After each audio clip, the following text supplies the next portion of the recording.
ಸ್ನೇಹಿತರೆ ನಮಸ್ಕಾರ. Kamala creation YouTube ಚಾನಲ್ಗೆ ಸ್ವಾಗತ. ನಿಮಗೆಲ್ಲ ಒಂದು ಹೆಲ್ತಿ ಟಿಪ್ಸ್ ತೊಗೊಂಬಂದಿದ್ದೀನಿ. ಅದನ್ನು ಏನು ಅಂತ ತೋರಿಸ್ಕೊಡ್ತೀನಿ, ಬನ್ನಿ ನೋಡ್ಕೊಂಬರೋಣ. ಮಾಡೋ ವಿಧಾನ ಹೆಂಗೆ, ದೇಹಕ್ಕೆ ತಂಪು, ಜೀವಕ್ಕೆ ಒಳ್ಳೆಯದು, ಆರೋಗ್ಯಕ್ಕೆ ಒಳ್ಳೆಯದು, ಆ ಥರ ಟಿಪ್ಸು ಏನು, ವಿಡಿಯೋವೇನು ಅಂತ ತೋರಿಸ್ಕೊಡ್ತೀನಿ. ಬನ್ನಿ ಮಾಡೋ ವಿಧಾನ ಹೆಂಗೆ ನಮ್ಮ ಆರೋಗ್ಯನ ಹೆಂಗೆ ಕಾಪಾಡ್ಕೋಬೇಕು ಅಂತ ತೋರಿಸ್ಕೊಡ್ತೀನಿ. ನೋಡಿ, ಇದೇ ನಮ್ಮ ಆರೋಗ್ಯ ಅಲ್ವಾ. ಬನ್ನಿ ಅದನ್ನ ಮಾಡೋದು ಹೆಂಗೆ, ಅದು ಉಪಯೋಗಿಸೋದು ಹೆಂಗೆ ಅಂತ ತೋರಿಸ್ಕೊಡ್ತೀನಿ. ಬನ್ನಿ ನೋಡ್ಕೊಂಡಿದ್ರೆ. ನಾನು ಸೀಕ್ರೆಟ್ ತೋರಿಸಿ ಅಂತಿದ್ರಲ್ಲ, ಸೀಕ್ರೆಟ್ ತೋರಿಸ್ತಾ ಇದ್ದೀನಿ. ನೋಡಿ ಇದರಲ್ಲಿ ಸ್ಟವ್ ಮೇಲೆ ಈ ಪಾತ್ರೆ ಇಟ್ಟಿದ್ದೀನಿ. ಇದರಲ್ಲಿ 2 ಲೋಟ ನೀರು ಹಾಕೋತಾ ಇದ್ದೀನಿ.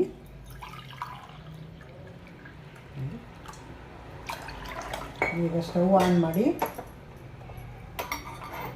ನೀರನ್ನ ಬಿಸಿಯಾಗಕ್ಕೆ ಇಟ್ಟಿರ್ತೀನಿ. ನೋಡಿ ಸ್ನೇಹಿತರೆ, ಈಗ ಒಂದು ಅರ್ಧ ಸ್ಪೂನು ಜೀರಿಗೆನ ಕಲ್ಲಲ್ಲಿ ಅರ್ಧಂಬರ್ಧ ಗೆಜ್ಕೊಂಡಿದ್ದೀನಿ. ಈಗ ಇದಕ್ಕೆ ರುಚಿಗೆ ತಕ್ಕಷ್ಟು ಉಪ್ಪು ಹಾಕ್ತೀನಿ. ಇಷ್ಟು ನೋಡಿ, ಹಿಂಗೆ ನೋಡಬೇಕು ನೀರು ಬಿಸಿ ಬಂದಿದೆಯಾ ಅಂತ. ಬೆರಳಿಟ್ಟರೆ ಸ್ವಲ್ಪ ಬಿಸಿ ಇರಬೇಕು ನಮಗೆ. ಆ ಥರ ಇದ್ದಾಗ ಈ ಹಸಿಟ್ಟು ಹಾಕ್ಕೊಂಡು, ನೋಡಿ ರಾಗಿ ಹಿಟ್ಟಿದ್ದು ರಾಗಿ ಗಂಜಿ ಮಾಡ್ತಾಯಿದ್ದೀನಿ. ಈ ಥರ ಹಿಂಗೆ ತಿರುಗಿಸಿ ನೋಡಿ, ಈ ಥರ ತಿರುಗಿಸ್ತಾ ಇದ್ರೆ ಜಾಸ್ತಿ ನೀರು ಕುದಿಯಂಗಿರಬಾರ್ದು. ಕುದಿಯಂಗಿದ್ರೆ ಹಸಿಟ್ಟು ಗಂಟಾಗುತ್ತೆ, ಹೊಡೆಯಲ್ಲ. ಅದು ತುಂಬ ಸ್ವಲ್ಪ ಬಿಸಿಗಿಂತ ಸ್ವಲ್ಪ ಕಡಿಮೆ ಇದ್ದರೂ ಪರವಾಗಿಲ್ಲ. ಬೆಚ್ಚಗಿರೋ ನೀರಿಗೆ ಹಾಕ್ಕೊಂಡ್ರು ತುಂಬ ಕುದಿಯೋ ನೀರಿಗೆ ಹಾಕೋಬಿಡಿ ಹಸಿಟ್ಟನ್ನ. ತುಂಬ ಹಂಗೂ ನೀರು ಕುದೀತಾ ಇದೆ ಅಂದರೆ ಸ್ವಲ್ಪ ನೀರು ಹಾಕೊಂಡು ಬೇಕಾದ್ರೆ ಕಲಸಿ ಗಂಜಿ ಥರ ನೀರು ಥರ ದೋಸೆ ಹಿಟ್ಟು ಥರ ಮಾಡಿ ಬೇಕಾದ್ರೆ ಹಾಕ್ಕೊಂಡು ಕುದಿಸ್ಬೋದು. ಇಲ್ಲ ಅಂದರೆ ಸ್ವಲ್ಪ ಬೆರಳಿಟ್ಟರೆ ನಮಗೆ ಸುಡಬೇಕು ನೀರು. ಹಾಗಿದ್ದಾಗ ನಾವು ಎಷ್ಟು ಹಸಿಟ್ಟು ಹಾಕೋಬೇಕು, ಎಷ್ಟು ಲೋಟಕ್ಕೆ ನೋಡಿಕೊಂಡು ಇದರಲ್ಲಿ ನೋಡಿ ನಾನೊಂದು ಅರ್ಧ ಸ್ಪೂನು ಹಸಿಟ್ಟು ಹಾಕ್ಕೊಂಡಿದ್ದೀನಿ. ನಿಮಗೆ ಚೆನ್ನಾಗಿ ಕುದಿಸ್ಬೇಕು. ಇದನ್ನು ಹೆಲ್ತಿಕರವಾದ ಗಂಜಿ ಇದು. ಆರೋಗ್ಯಕ್ಕೂ ಒಳ್ಳೆಯದು. ಬೇಸಿಗೆ ಕಾಲದಲ್ಲಂತೂ ತುಂಬ ತಂಪಾಗಿರುತ್ತೆ.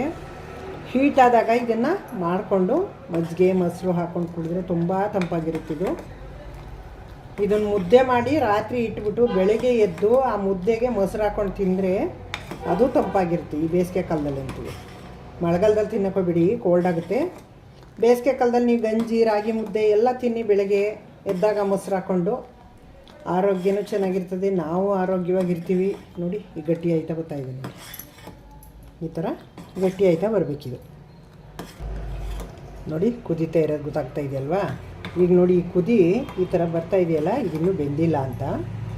ಗಂಜಿ ಬೇಯಬೇಕು ಅಂದರೆ ಇನ್ನೊಂದು ಸಲ ಕುದಿ ಬರುತ್ತೆ. ಅದು ತೋರಿಸ್ಕೊಡ್ತೀನಿ ನಿಮಗೆ. ಆವಾಗ ಗಂಜಿ ಬೆಂದಿದೆ ಅಂತ ಗೊತ್ತಾಗುತ್ತೆ. ಇವಾಗ ನೋಡಿ, ಸಣ್ಣ ಗುಳ್ಳೆ ನೊರೆ ಥರ ಬರ್ತಾಯಿದೆ. ಇದು ನೋಡಿ, ಬಿಟ್ಟರೆ ಈ ಥರ ನೊರೆ ಥರ ಬರುತ್ತೆ. ಈ ಥರ ಬರಬಾರ್ದು. ಇದು ಇನ್ನೂ ಬೆಂದಿಲ್ಲ ಅಂತ. ಇದು ಇನ್ನೊಂದು ಕುದಿ ಬರುತ್ತೆ ತಡ್ರಿ, ನೋಡಿರಿ.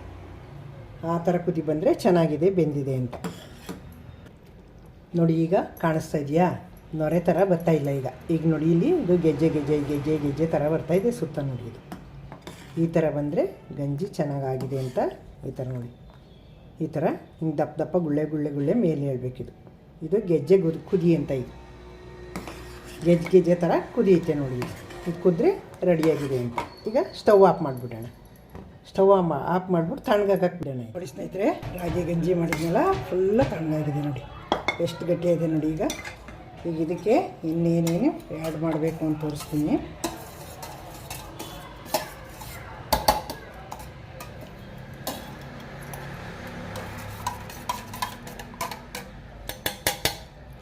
ನೋಡಿ, ಮೊಸರು ಹಾಕ್ತಾಯಿದ್ದೀನಿ. ಇದು ಹಾಕ್ಕೊಂಡು ಹಿಂಗೆ ಬೇಸಿಗೆ ಕಾಲದಲ್ಲಿ ತಿಂದರೆ ಎಷ್ಟು ಚೆನ್ನಾಗಿರ್ತದೆ ಗೊತ್ತಾ. ಫುಲ್ಲು ತಂಪಾಗಿರ್ತದೆ. ಜೀರಿಗೆ ಉಪ್ಪು ಮೊದಲೇ ಹಾಕಿದ್ದೀನಿ. ನೋಡಿ, ಸಣ್ಣಕ್ಕೆ ಹೆಚ್ಚಿದ್ದೀನಿ ಈರುಳ್ಳಿನ. ನಮಗೆ ಎಷ್ಟು ಬೇಕು ಅಷ್ಟನ್ನು ಹಾಕೋಬೋದು ನಾವು. ಈರುಳ್ಳಿ ನಮ್ಮ ರುಚಿಗೆ ತಕ್ಕಷ್ಟು. ನೋಡಿ, ಕೊತ್ತಂಬರಿ ಸೊಪ್ಪು ಎಷ್ಟು ಹಾಕ್ಬಿಟ್ಟು ಮಿಕ್ಸ್ ಮಾಡಿದ್ರೆ ಆಯಿತು.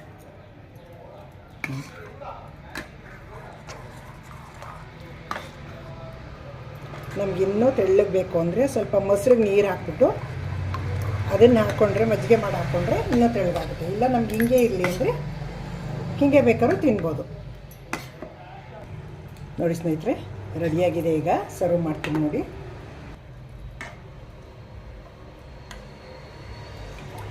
ನೋಡಿ, ಲೋಟಕ್ಕೆ ಹಾಕಿದ್ರೆ ತಣ್ಣಗಿದೆ, ತಂಪಾಗಿದೆ. ಎಷ್ಟು ಚೆನ್ನಾಗಿದೆ ಅಂದರೆ ಅಷ್ಟು ಚೆನ್ನಾಗಿದೆ.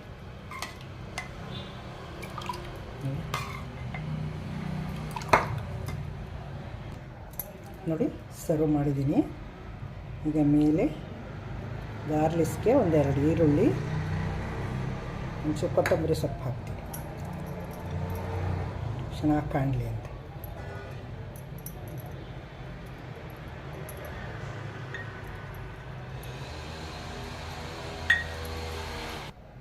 ನೋಡಿ, ಸರ್ವ್ ಮಾಡಿದ್ದೀನಿ, ನೋಡಿದ್ರಿ ಅಲ್ವಾ. ಈಗ ಇನ್ನೊಂದಿದೆ ಇದಕ್ಕೆ. ನೋಡಿ, ಎಲ್ಲರೂ ನಿಮ್ಮ ಸೀಕ್ರೆಟ್ ಏನು ಹೇಳಿ, ನೀವು ದಪ್ಪ ಇಲ್ವಲ್ಲ, ನಿಮಗೆ ಇದು ಹೊಟ್ಟೆ ದಪ್ಪ ಇಲ್ಲ, ಶರೀರ ದಪ್ಪ ಇಲ್ವಲ್ಲ, ಹೆಂಗೆ ಮೇಂಟೈನ್ ಮಾಡ್ತೀರಾ ಹೇಳಿ ಅಂತಿದ್ರಲ್ಲ ಸೀಕ್ರೆಟ್ನ. ಇವತ್ತು ನಾನು ಸೀಕ್ರೆಟ್ ಹೇಳ್ತಾಯಿದ್ದೀನಿ ಕೇಳಿ. ನೋಡಿ, ಇಷ್ಟು ನಾವು ಜಾಸ್ತಿ ಅನ್ನ ತಿನ್ನಕ್ಕೆ ಹೋಗಲ್ಲ. ನೋಡಿ, ಈ ಥರ ಗಂಜಿಗಳು, ಕಾಳುಗಳು, ರೊಟ್ಟಿಗಳು, ಚಪಾತಿಗಳು, ಈ ಥರ ನೋಡಿ. ಇದರಲ್ಲಿ ಎಷ್ಟು ಥರ ಇದೆ ಅಂದರೆ, ಮೊಳಕೆ ಕಾಳಿದೆ, ಹೆಸರು ಕಾಳು, ಸೌತೆಕಾಯಿ ಇದೆ, ಸ್ವೀಟ್ ಕಾರ್ನ್ ಇದೆ, ತೆಂಗಿನಕಾಯಿ ಹಾಕಿದ್ದೀನಿ, ಮತ್ತು ಇದು ದ್ರಾಕ್ಷಿ ಕಟ್ ಮಾಡಿ ಹಾಕಿದ್ದೀನಿ, ಪೆಪ್ಪರು, ನಿಂಬೆಹಣ್ಣು, ಉಪ್ಪು ಇಷ್ಟೆಲ್ಲ ಹಾಕಿದ್ದೀನಿ, ಕೊತ್ತಂಬರಿ ಇಷ್ಟು ಹಾಕಿದ್ದೀನಿ. ಒಗ್ಗರಣೆ ಹಾಕಿಲ್ಲ, ಹಸಿದೆ, ಎಲ್ಲ ಹಸಿದೆ ಹಾಕಿದ್ದೀನಿ. ಈ ಥರ ತಿಂದರೆ ಹೆಲ್ತಿಗೆ ತುಂಬ ಒಳ್ಳೆಯದು. ಮಧ್ಯಾಹ್ನ ಟೈಮು ಈ ಥರದ್ದೊಂದು ಬೋಲು, ಈ ಥರ ಕಾಳಿದ್ರು ಆಯಿತು, ಇಲ್ಲ ತರಕಾರಿ ಸಲಾಡ್ ಮಾಡ್ಕೊಂಡು ತಿಂದರೂ ಆಯಿತು. ಈ ಥರ ಒಂದೊಂದು ದಿವಸ ಒಂದೊಂದು ಬೇರೆ ಬೇರೆ ಚೇಂಜ್ ಮಾಡಿ ಹಿಂಗೆ ತಿನ್ನಿ, ಊಟ ಮಾಡಿ ಅಚ್ಚುಕಟ್ಟಾಗಿ. ಮಧ್ಯಾಹ್ನ ಸಂಜೆ ಲೈಟ್ ಫುಡ್ ತಗೊಳ್ಳಿ, ಬೆಳಗ್ಗೆನೂ ಟಿಫನ್ ಮಾಡಿ, ಆರಾಮಾಗಿರಿ. ಒಳ್ಳೊಳ್ಳೆ ಫುಡ್ ತಿನ್ನಿ. ಇದು ಎಷ್ಟು ಒಳ್ಳೆಯದು ದೇಹಕ್ಕೆ, ತಂಪು. ಮತ್ತು ನಿಮಗೆ ಯಾವ್ಯಾವ ನ್ಯೂಟ್ರಿಷನ್ ಬೇಕೋ ಅದೆಲ್ಲ ಸಿಗುತ್ತೆ ನಾವಿಲ್ಲಿ. ಹೀಗೆಲ್ಲ ತಿಂದರೆ ಎಲ್ಲ ನ್ಯೂಟ್ರಿಷನ್ನು ಸಿಗುತ್ತೆ. ಕ್ಯಾಲ್ಸಿಯಂ ಸಿಗುತ್ತೆ, ಐರನ್ ಸಿಗುತ್ತೆ, ಕಬ್ಬಿಣಾಂಶ ಪ್ರತಿಯೊಂದು ಬೇಕು ಮನುಷ್ಯನಿಗೆ. ಒಂದಿಲ್ಲ ಅಂದರೂ ಆಗಲ್ಲ, ಎಲ್ಲ ಸಿಗುತ್ತೆ. ಈ ಥರ ತಿನ್ನಿ ಫುಡ್ಗಳು ಅಷ್ಟೇ ನಮ್ಮ ಸೀಕ್ರೆಟ್, ಇನ್ನೇನಿಲ್ಲ. ನಾವಿನ್ನೇನು ತಿನ್ನೋಕೆ ಹೋಗಲ್ಲ. ಈಗ ನೋಡಿದ್ರಿ ಅಲ್ವಾ ಈಗ ಹೆಂಗೆ ಮಾಡೋದು ಅಂತ. ಬೇಸಿಗೆ ಕಾಲಕ್ಕೆ ಹಿಂಗೆ ಮಾಡ್ಕೊಂಡು ಕುಡೀರಿ. ಮತ್ತು ಇನ್ನೊಂದು ಹುಳಿ ಅಂಬ್ಲಿ ಜೊತೆಗೆ ಬರ್ತೀನಿ, ರಾಗಿ ಅಂಬ್ಲಿ ಜೊತೆಗೆ. ಅಲ್ಲಿವರೆಗೆ ವಿಡಿಯೋ ನೋಡಿದ್ರಿ ಅಲ್ವಾ, ಇಲ್ಲಿವರೆಗೆ ನೋಡಿದ್ದಕ್ಕೆ ತುಂಬ ಥ್ಯಾಂಕ್ಸ್. ನನ್ನ ವಿಡಿಯೋ ನೋಡಿದ್ದಕ್ಕೆ ದಯವಿಟ್ಟು ಹೊಸಬರು ನೋಡ್ತಾಯಿದ್ರೆ ನನ್ನ ಚಾನಲ್ ಸಬ್ಸ್ಕ್ರೈಬ್ ನೋಡಿ, ನಿಮಗೇನು ಚಾರ್ಜ್ ಬೀಳಲ್ಲ.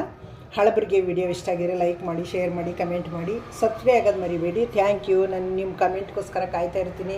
ನಂಗೆ ಹೀಗೆ ಸಪೋರ್ಟ್ ಮಾಡ್ತಾಯಿರಿ. ನಿಮ್ಮ ಸಪೋರ್ಟು ತುಂಬ ನನಗೆ ಮುಖ್ಯ ಇದೆ. ನನಗೆ ಸಪೋರ್ಟ್ ಮಾಡ್ತಾಯಿರಿ. Thank you. ಇನ್ನೊಂದು ಸೂಪರ್ ವಿಡಿಯೋ ತೊಗೊಂಬರ್ತೀನಿ ನೆಕ್ಸ್ಟು.